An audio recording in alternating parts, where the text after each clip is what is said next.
Welcome everyone to the Shine, Lead, and Live Fully series. This video, we are going to dive deep into 3 common pitfalls that we can experience that sort of impede on our confidence and shortcut our communication. And so let's get into it. Number 1, being hooked on praise and criticism.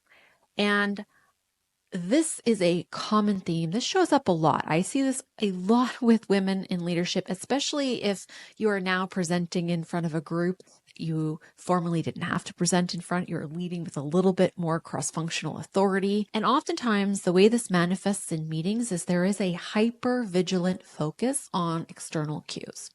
And what I mean by that is, have you found yourself, you're in a meeting, you're leading the Zoom call, or you're in front of your team members and you're looking for cues. And those cues are going to be the indicator of, do I proceed or do I stop? Now, reading the room and being aware of how an audience is receiving you, that's incredibly important in communication. But what I'm talking about is, this is a dynamic where you actually find yourself holding yourself, freezing, not expressing yourself fully because maybe you're not getting that positive cue in that moment. And so this hypervigilance state can be a lot of times where women just tell me, yeah, I froze, I clamped up, I had a bunch of information ready to go, I did not express myself fully, and then they're in the hindsight review, worried, lamenting, replaying, and reviewing that meeting. So this is a common pitfall. Number 2, I call this the who do you think you are category.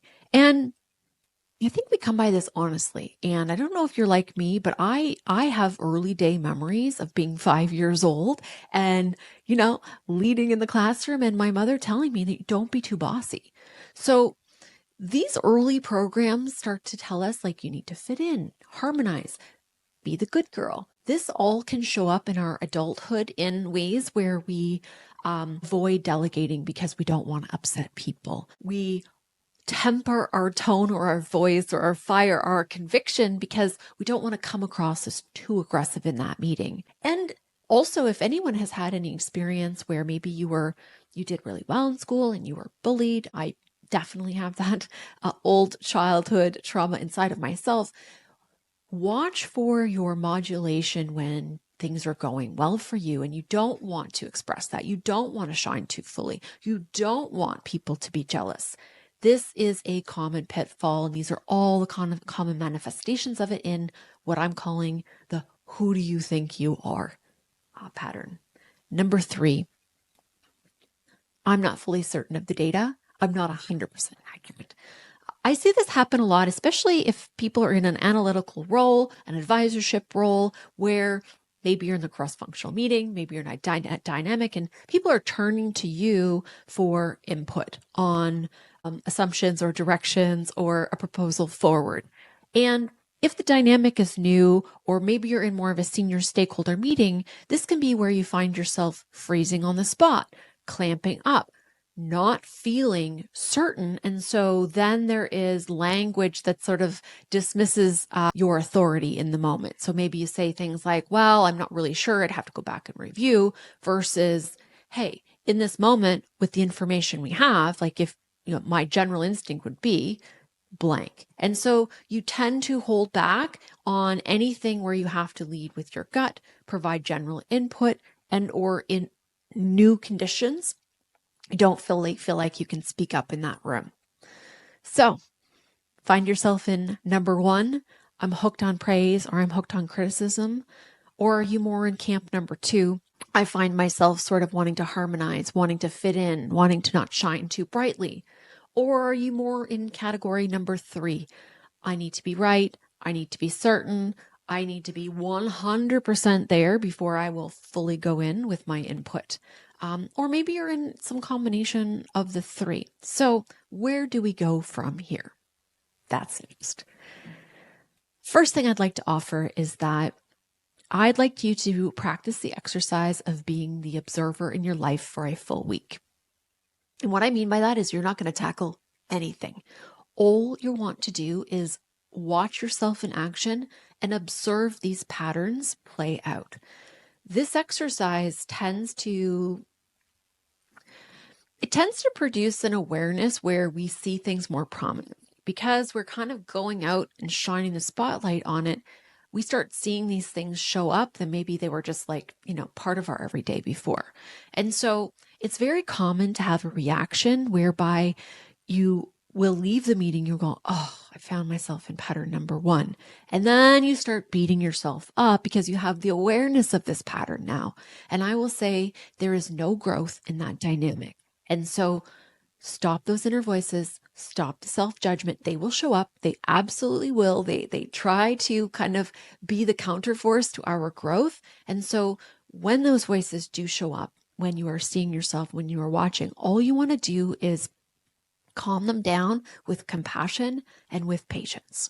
And so ways that, I see people do this well is, listen, these patterns were built to help me survive. These patterns serve me at a time and a chapter in my life. So I can have a great deal of compassion for myself as I see them play out. However, I'm in a hurry. I'm in a hurry to get things done. And I say that with fire and conviction because if you're watching this video, you need to show up. You need to shine. You need to be bright. You need to lead. We are in a scenario and a circumstance of life. We are at a crossroads of change and you are being called on. I truly believe you would not be watching this video if you weren't right there. So put tenacity, put fire, put conviction in your transformation on this, okay? So the counterforce is I can be compassionate with myself and I can I want to smash these patterns down. I need to become who I am meant to be. And so there's a fire in that process too that will fuel who you are emerging into. So self-assessment for a full week and journal in real time.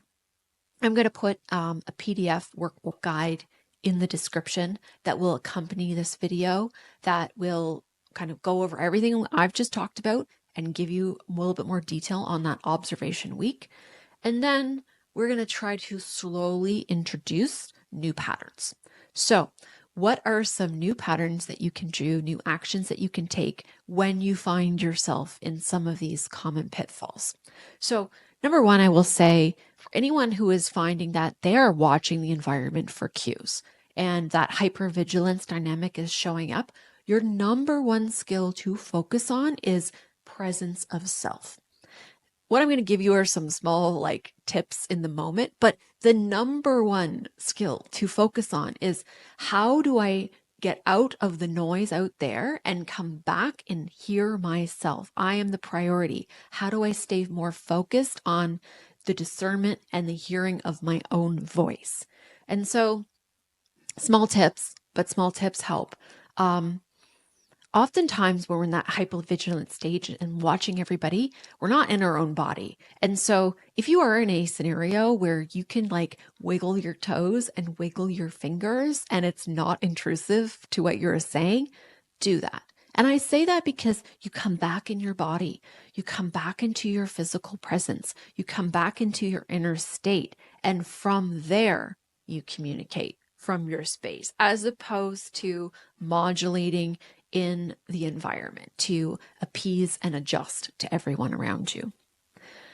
The second thing I will say is if you have the luxury, and it's not always the case, but if you are giving a presentation on Zoom whereby you have strong information, you need to lead with confidence and conviction, turn the cameras off.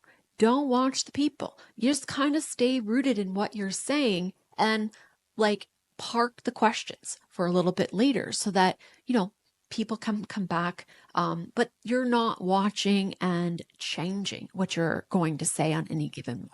That's not the perfect solution for every type of meeting, but where you do find that to be a useful tool, I find people tell me it works. So if you find yourself in pattern number 2, I'm worried about shining too brightly, I'm worried about coming across too strong, the number 1 skill to improve is rewiring in light of your new circumstances. You don't have to play the safe game anymore. You're not in those old places. You're not in those old times. And so How can you set yourself up to push the boundaries in your life? And I find a lot of people tell me, yeah, I do want to do the LinkedIn post. I do want to be more kind of out there on social media, taking a stance. But I'm so worried about the backlash. I'm so worried about what people will say. And so all we can do is feel the fear and move through it. And I wish there was a better solution, but you have to move through this discomfort. I find, however, having an accountability partner and having, one post, one idea a week that you're going to express fully, and an accountability partner that you can come back to on a weekly basis and share your celebrations with. And I think that's key, because not only are you going to put yourself out there, you're going to share one post, one idea a week that is going to stretch you. Coming back and having somebody to share that with who celebrates you will help you reassociate positive associations to coming across fully as a fully expressed person. I will say though, when you do feel some of these old fear patterns emerging, I'll speak for myself. I was deeply bullied as a child. And when I was starting to loosen these patterns, and it was all about jealousy.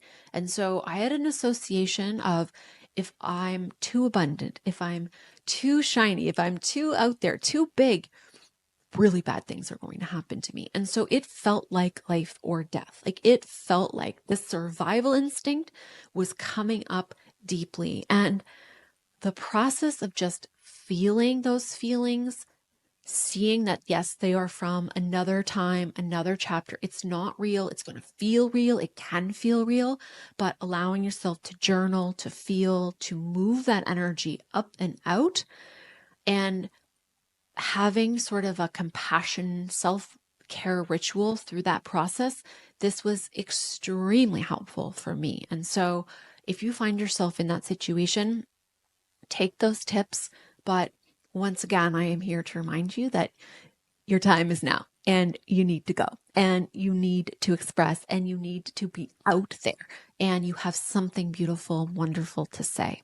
And so the last thing I'll say about the third pattern is, if you are finding yourself holding back because of data inaccuracy, wanting to be right, this generally is driven by the fear of making a mistake, the fear of criticism, or quite honestly, some of us have had horrible circumstances happen because of a decision we've made, and we carry a little bit of this trauma from those times and those decisions. And so really the counterforce is reflecting on past successes. So reminding ourselves of the times where we did make great decisions, where we might not have had all the information, but we moved. The other sort of skill to master through this is developing a growth mindset. So can we cultivate the belief that, guess what? Our intelligence is going to grow over time, and the information will change over time. All of that is true. And so if all of that is true, then can we be comfortable with the information we have and the assumptions we're standing in today, and knowing that unless it's an irreversible decision, we can adjust as we go. And so I find those are two helpful techniques that really get me out of that frozen stance of perfection, of the fear of being judged or something horrible happening if we make the wrong move. I can't thank you enough if you've listened to this video fully.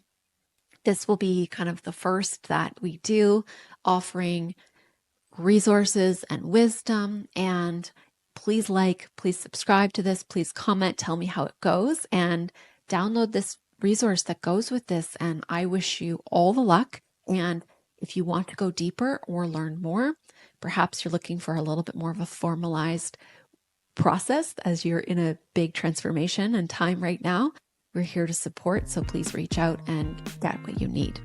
Thank you so much. Lead, shine, live fully. And from everyone here at the Grit and Grace Leadership Co., we wish you all the best.